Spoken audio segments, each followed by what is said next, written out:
Terpantas, terkini dan sahih. Bila-bila masa, di mana jua. Berita di jari. Subscribe YouTube Bulletin TV3. Buletin Pagi 4 Mei bersama saya Syahira Izzati Yaakob. Tajuk utama pagi ini. Perdana Menteri bakal sertai sidang kemuncak 6 berhubung COVID-19.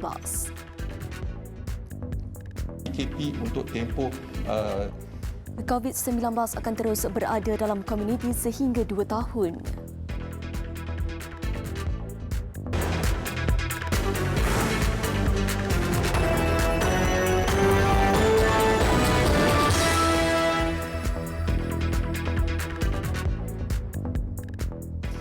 Bismillahirrahmanirrahim. Assalamualaikum dan salam sejahtera. Jenazah Korporal Safwan Muhammad Ismail yang maut selepas dirempuh sebuah kenderaan ketika bertugas semalam selamat dikebumikan di Tanah Perkuburan Islam Kampung Bakar Bata, Tanjung Rambutan jam 6 pagi tadi. Upacara pengebumian Allahyarham Safwan 31 tahun dilaksanakan dengan penuh adat istiadat polis yang dihadiri lebih 300 orang termasuk ahli keluarga, saudara mara dan rakan sejawat. Turut hadir pada upacara berkenaan Ketua Jabatan Siasatan Jenayah Selangor, Datuk Fazil Ahmad, Komander Unit 69 Komando, Senior Assistant Commissioner Abdul Razak Muhammad Yusof dan Exco Industri Pelaburan dan Pembangunan Koridor Datuk Syahrul Zaman Yahya mewakili kerajaan negeri. Terdahulu jenazah Allahyarham tiba di Tanah Perkuburan dari Hospital Serdang Selangor sekitar jam 5.20 pagi diiringi 25 kenderaan polis. Menteri Besar Perak Datuk Seri Ahmad Faizal Azumu dan isteri Datin Seri Dr. Nomi Ashikin Muhammad Razi serta Setiausaha Kerajaan Negeri Datuk Ahmad Suwaidi Abdul Rahim meluangkan masa menziarahi keluarga Allahyarham di kediaman mereka di Taman Jaya Delima, Tanjung Rambutan sekitar jam 9 malam tadi. Turut hadir Ketua Polis Perak Datuk Razaruddin Hussein dan Ketua Jabatan Siasatan Jenayah Negeri Senior Assistant Commissioner Anwar Osman. Allahyarham yang bertugas di Jabatan Siasatan Jenayah IPD Kajang meninggal dunia di lokasi akibat kecederaan parah di kepala dan badan selepas dirempuh oleh sebuah pacuan 4 roda disyaki dipandu oleh pemandu mabuk dalam kejadian berhampiran di Plaza Tol Kajang Selatan, Lebuh Raya Kajang, Seremban, Lekas.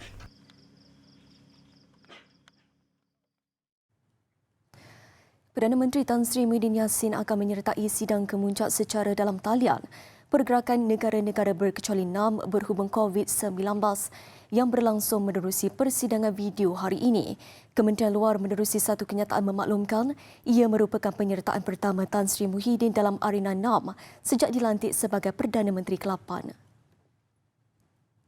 Persidangan bakal dipengerusikan Presiden Republik Azerbaijan Ilham Aliyev merangkap pengerusi 6 bagi Penggal 2019-2022. Ia turut disertai Presiden Perhimpunan Agung Pertubuhan Bangsa-Bangsa Bersatu PBB ke-74 Tijani Muhammad Bandi, Ketua Pengarah Pertubuhan Kesihatan Dunia WHO Dr. Tedros Adhanom Ghebreyesus dan Pengerusi Suruhanjaya Kesatuan Afrika Moussa Faki Mahamat. Setiausaha Agung PBB Antonio Guterres dijangka mengambil bahagian semasa sidang kemuncak berkenaan dan menyampaikan mesej secara rakaman awal. Persidangan berkenaan dijangka menerima pakai satu deklarasi sebagai tanda kesepakatan 6 menggesa hubungan kerjasama lebih kukuh di peringkat antarabangsa bagi menentang wabak COVID-19.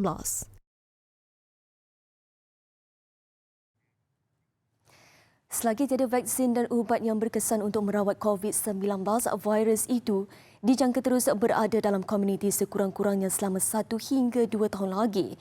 Sehubungan dengan itu, Ketua Pengarah Kesihatan Datuk Dr. Nur Hisham Abdullah berkata, 2 kaedah perlu terus dipatuhi oleh rakyat Malaysia sebagai tanggungjawab sosial secara bersama untuk mengawal penularan virus itu, iaitu Perintah Kawalan Pergerakan PKP dan Prosedur Operasi Standard SOP yang telah ditetapkan oleh KKM melalui pelaksanaan Perintah Kawalan Pergerakan Bersyarat PKPB.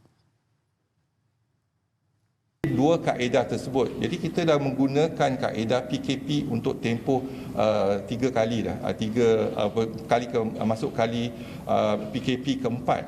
Jadi kita lihat kalau kita dah boleh sampai PKP keempat, kita akan gunakan kaedah satu lagi iaitu SOP.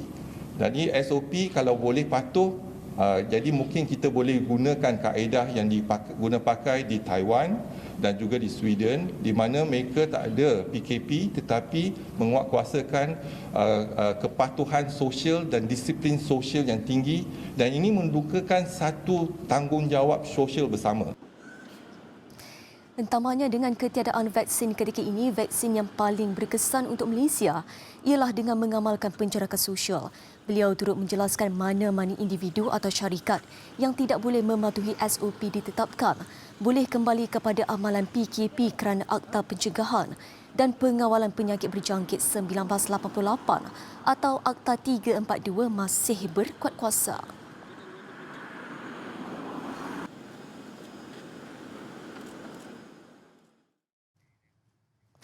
Seterusnya, Perintah Kawalan Pergerakan Bersyarat PKPB yang dilaksanakan kerajaan bermula hari ini dengan diberikan sedikit kelonggaran bukan tiket untuk orang ramai bergerak bebas.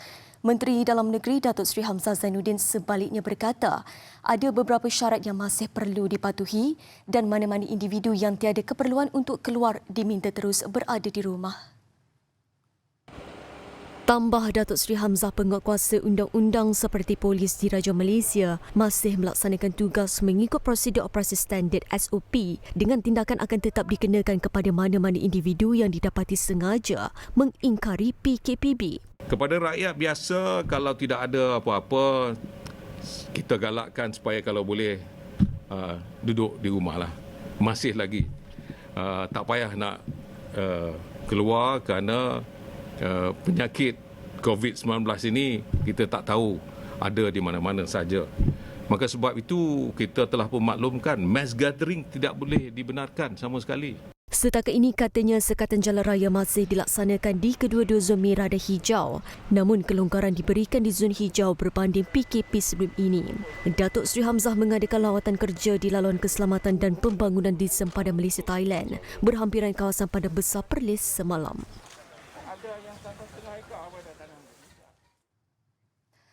Mengulas insiden memandu secara bahaya dan mabuk hingga mengakibatkan kemalangan maut, Datuk Seri Hamzah berkata kerajaan sudah melihat keperluan untuk meminda undang-undang sedia ada.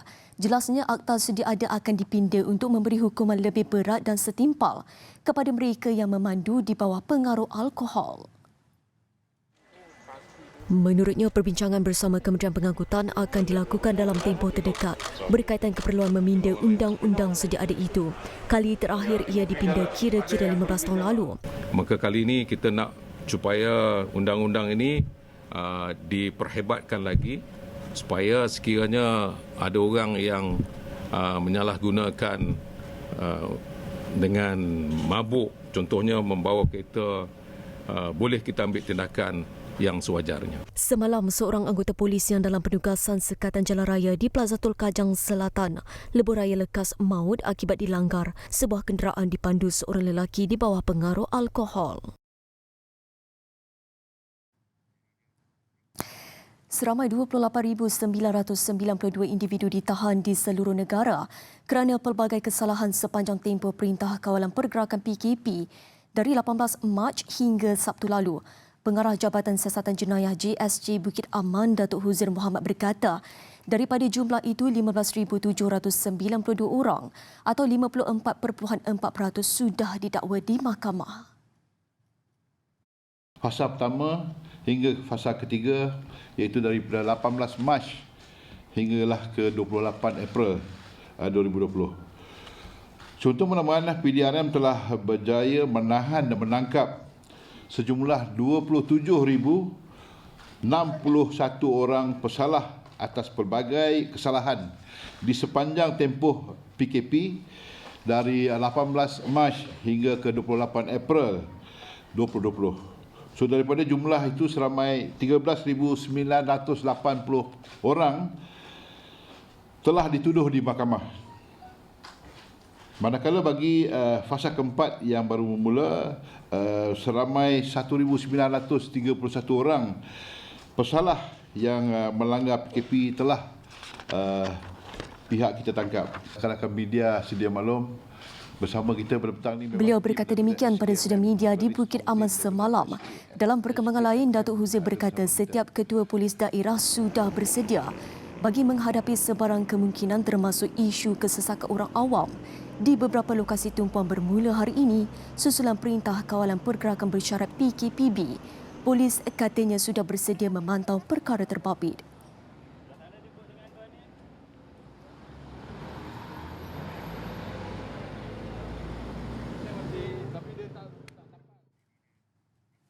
Baik, setelah lebih kurang 47 hari Raya Malaysia terkurung berikutan pelaksanaan PKP, hari ini hari pertama pelaksanaan PKPB dengan kebanyakan perniagaan dan sektor pekerjaan dibuka semula. Bagi mengetahui perkembangan trafik terkini, kita bersama rakan setugas Nur Jamalina Muhammad Jamali di talian. Silakan J. Terima kasih Syira. Hai, saya J.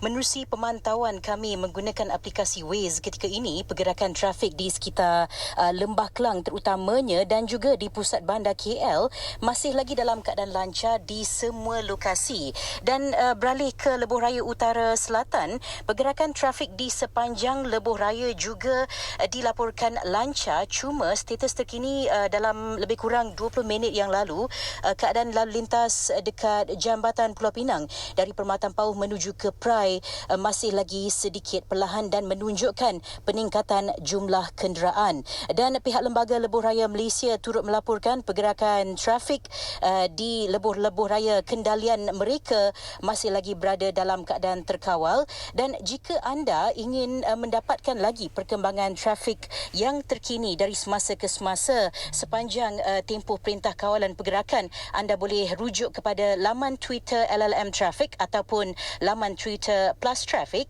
Anda juga boleh terus pantau keadaan trafik terkini mengguna aplikasi Waze di telefon bimbit anda.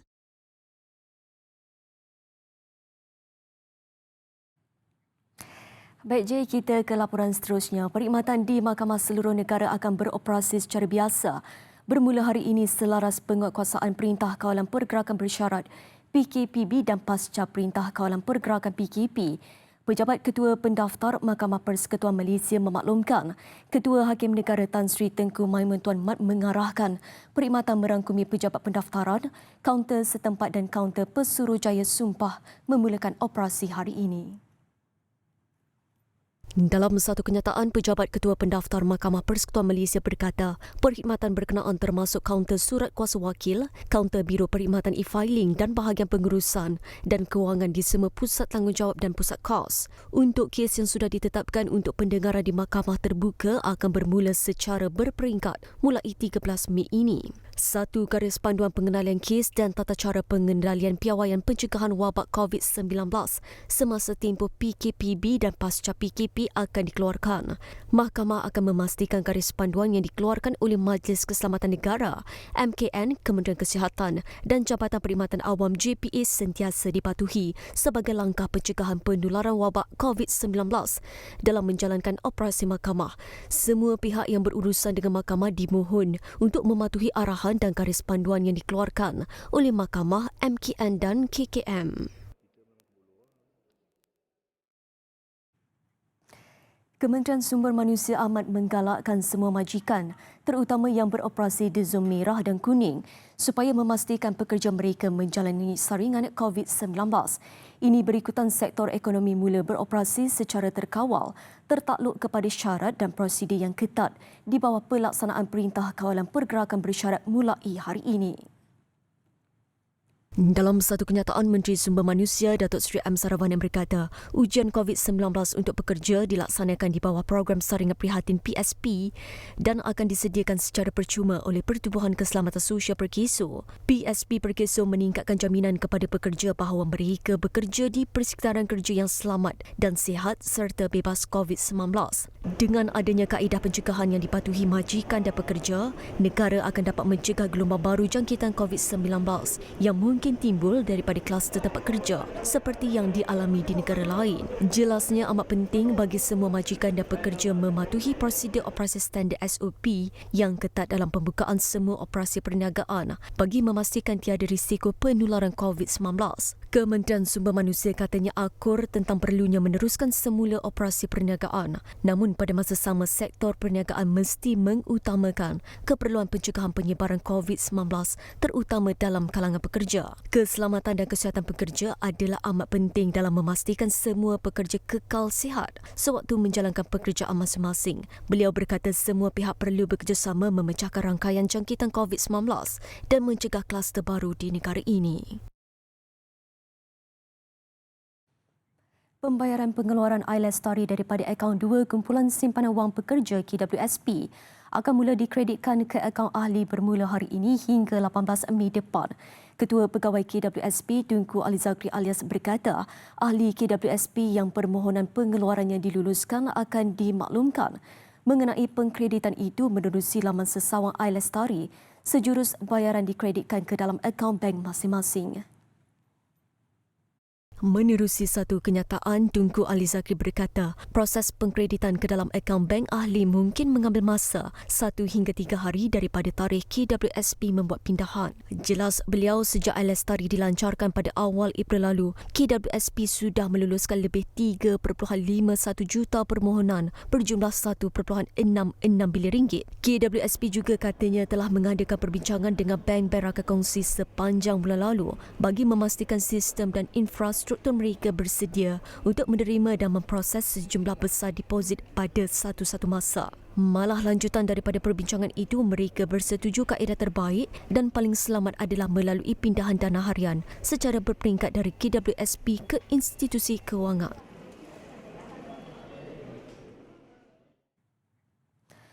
Pengguna semua jenis pengangkutan awam Kendalian Prasarana Malaysia Berhad Prasarana perlu menjangkakan kelewatan dalam perjalanan masing-masing.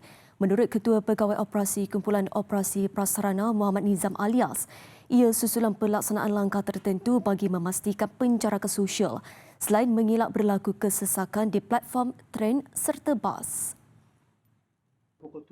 Menerusi kiriman videonya kepada media, Muhammad Nizam berkata, waktu puncak kini dilanjutkan sehingga jam 11 pagi berbanding tempoh sebelum PKP dilaksanakan. Beliau turut memaklumkan pengaturan pergerakan penumpang sebelum dan selepas pintu masuk automatik oleh pegawai stesen dengan hanya sebilangan penumpang akan dibenarkan masuk dan bergerak ke platform pada satu-satu masa sahaja. Kami mengakui SOP untuk melakukan penjarakan sosial suatu yang agak sukar untuk dilaksanakan. Tetapi ini adalah sebahagian daripada norma baru ataupun new norm yang disebut-sebut. Yang perlu kita buat terutamanya selagi vaksin untuk COVID-19 ini masih belum ditemui. Jadi ia memerlukan kerjasama sebenarnya daripada para pelanggan, para penumpang untuk memastikan penjarakan sosial ini dilaksanakan oleh mereka. Mengulas lanjut, beliau berkata sejak PKP bermula 18 Mac lalu, jumlah penumpang menurun sehingga lebih 90%. Bagaimanapun pihaknya yakin menerusi SOP keselamatan yang dijalankan prasarana, orang ramai akan kembali menggunakan perkhidmatan awam. Besar impaknya. Laris selepas hasilnya. Pantas menampilkan prosiding ini secara dalam keuangan maya. Berita di jari. Subscribe YouTube Bulletin TV3. Laporan antarabangsa, Singapura mengesahkan tambahan 657 kes positif COVID-19 dengan hanya 10 daripadanya membabitkan rakyat Singapura atau penduduk tetap. Kementerian Kesihatan Singapura dalam satu kenyataan berkata, sebahagian besar daripada kes-kes itu membabitkan pekerja asing yang tinggal di asrama. Susulan angka terbaru itu, jumlah kes positif di Singapura kini ialah 18,205. Jumlah kes dalam kalangan pekerja asing tidak menentu sejak beberapa hari lalu disebabkan usaha menangani kes-kes tertangguh oleh sebuah makmal. Pihak kementerian sedang bekerjasama dengan makmal berkenaan untuk menstabilkan operasinya. Menurut kementerian, pihaknya masih berusaha mendapatkan perincian kes-kes berkenaan dan akan mengemas kini maklumatnya nanti. Dalam data terperinci yang dikeluarkan lewat Sabtu, kementerian itu berkata, oleh kerana tiada lagi kes yang dikaitkan dengan pusat perniagaan di Gilang Road sejak berlalu 2 tempoh inkubasi, kluster berkenaan telah ditutup. Singapura mengkelaskan 1,211 sebagai kes komuniti, 579 sebagai kes import dan 551 kes membabitkan pemegang permit kerja yang tidak tinggal di asrama. Pekerja asing di asrama mendominasi angka itu dengan 15,207 kes atau mewakili 87% daripada jumlah keseluruhan.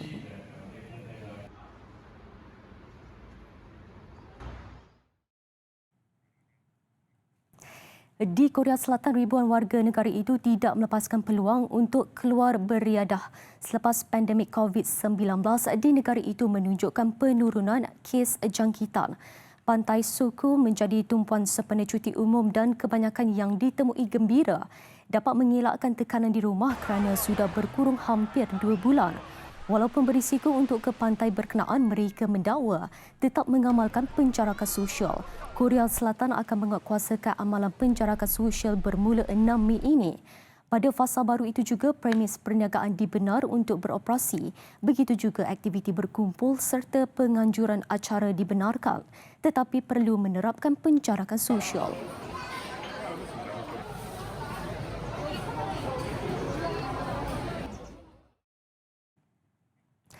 Seterusnya, Turki membuat keputusan untuk menarik balik larangan mengeksport bekalan perubatannya sekaligus membantu penjualan peralatan berkenaan ke negara barat yang berdepan kekurangan bekalan terbabit. Keputusan yang diumumkan Kementerian Perdagangan Turki itu merangkumi sekatan ekspor terhadap alat bantuan pernafasan, incubator dan pembasmi kuman seperti etanol. Sebelum ini, penjualan bekalan itu dilarang atau tertakluk kepada kewajipan mendapatkan kebenaran kerajaan Turki. Penarikan balik larangan itu dianggap sebagai peluang untuk syarikat Turki meningkatkan kapasiti pengeluaran. Dalam pada itu, Ankara turut menghantar sebuah pesawat tentera dipenuhi peralatan perubatan ke Somalia. Turki merekodkan lebih 3,300 kematian akibat COVID-19 dan hampir 125,000 jangkitan setakat ini.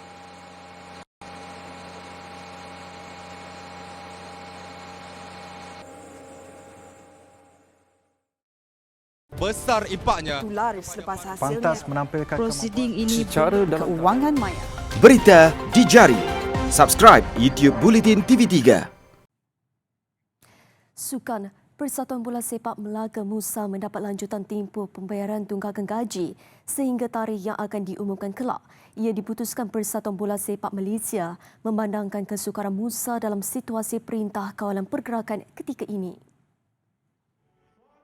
Kelonggaran terbabit yang diputuskan selepas mesyuarat pelaksanaan Kelab FIB berdasarkan situasi semasa akibat penularan COVID-19 yang sudah pasti menyukarkan Musa menjelaskan hutang mereka, dan keputusan ini sudah pasti memberi kelegaan kepada pasukan berkenaan yang sebelum ini dikenakan pemotongan 3 mata akibat kegagalan menjelaskan hutang tunggakan gaji 2019. Menurut Setiausaha Agung FAM Stok Ramalingam, Musa sepatutnya perlu menyelesaikan tunggakan itu sebelum 30 April lalu, namun pihaknya memahami masalah yang dialami persatuan itu. Melaka sudah dipotong 3 mata kerana gagal menyelesaikan bagi ansuran tunggakan mengikut jadual ditetapkan. Keputusan pemotongan mata itu diputuskan FIB yang dipengerusikan Syekh Muhammad Nasir, Syekh Muhammad Sharif menerusi mesyuarat dalam talian bersama ahli jawatankuasa yang lain. Sempena bulan Ramadan ini, bintang kelab bola sepak Arsenal Mesut Ozil mendermakan £80,000 atau $430,000 bagi membantu umat Islam yang terkesan kerana pandemik COVID-19. Antara yang menerima sumbangan itu ialah keluarga di sekitar Turki dan juga Syria. Menurut agensi kebajikan Turkish Red Crescent, mereka akan mengadakan jamuan berbuka puasa bagi keluarga sekitar Turki dan Syria dengan 2,000 paket makanan akan didermakan. Selain itu, umat Islam di Mogadishu, Somalia juga akan menerima sumbangan dari Ozil. Wakil Turkish Red Crescent, Kerem Klinik berkata, lebih banyak sumbangan dan bantuan dapat disalurkan kepada golongan berkenaan dan mereka berterima kasih kepada Ozil yang memudahkan urusan pengedaran paket makanan untuk mereka yang memerlukan.